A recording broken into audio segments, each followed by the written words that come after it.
Hello, my name is Brad Price, and today I'm going to be talking to you about the different events that happen in people's lives that influence them to become a funeral director. I think we all have different reasons as to why we're wanting to do this profession.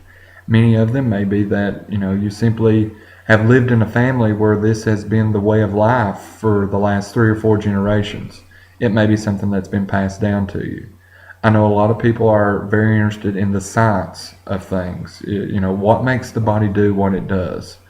Why does it decay the way it does? Why do all these things happen? There are other of us that, have personal convictions about helping others that's going through grief. And that's something that I found in an article by a lady named Regina Cassidy in the April 2011 edition of The Funeral Director.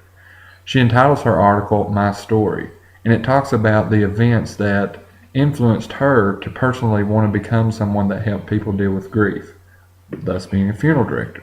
She says that at the age of 3, her father was killed in a train accident, and that's about all she knew at that time. And she was encouraged that one day she would get to be with him, but he was gone home for right now. She didn't understand why she was being told this, why she couldn't talk to her dad, why all these different events was happening to her as a child.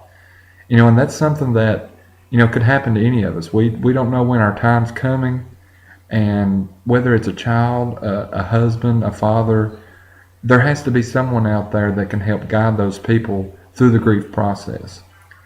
Later in Miss Cassidy's life, she found out that not only did her father get killed by a train, but that he was robbed and beaten before that happened. And there was a lot of unanswered questions, a lot of sadness, anger, all the different things that happen when someone grieves came back to her.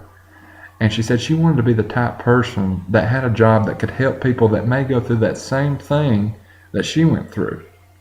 Now, me personally, I've never been through an event in my life where I've lost a loved one that way. But I do have a personal experience I'd like to share. I started working at Christian Sales Funeral Home the last day of August in 2010. I'd previously worked at a bank and done IT specialist work and was unhappy. I just built a house and I needed to make some extra money, and a friend of mine owned a funeral home, and he asked me if I'd be interested in working part-time, helping park cars, cleaning the funeral home, setting tombstones. And I thought, yeah, I can do that. I'll do that for some part-time money, not really knowing that in 2 months my granddaddy was going to pass away. Slowly, Chris started letting me work visitations, help close the casket at funeral services. And I started really enjoying what I was doing. People, would come in and thank us for the work that we did and thank us for how we helped their family get through a certain time.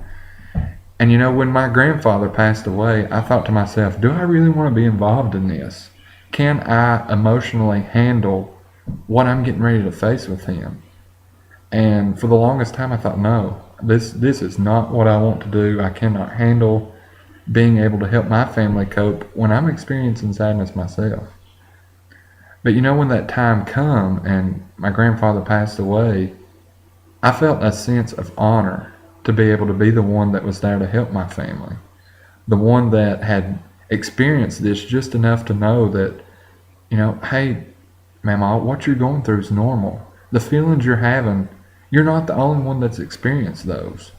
And I think that's what Miss Cassidy was trying to get across, that there has to be somebody out there that genuinely cares enough to try to sit down with the individual family and heart to heart just tell them, what you're feeling's normal. It might not be the same thing that I feel. Some people get angry. Some people get sad. Some people withdraw themselves to where they don't want to be around the rest of their family. And that's all different things that different people go through, and it's all normal. But sometimes we just need that reassurance that, it's okay.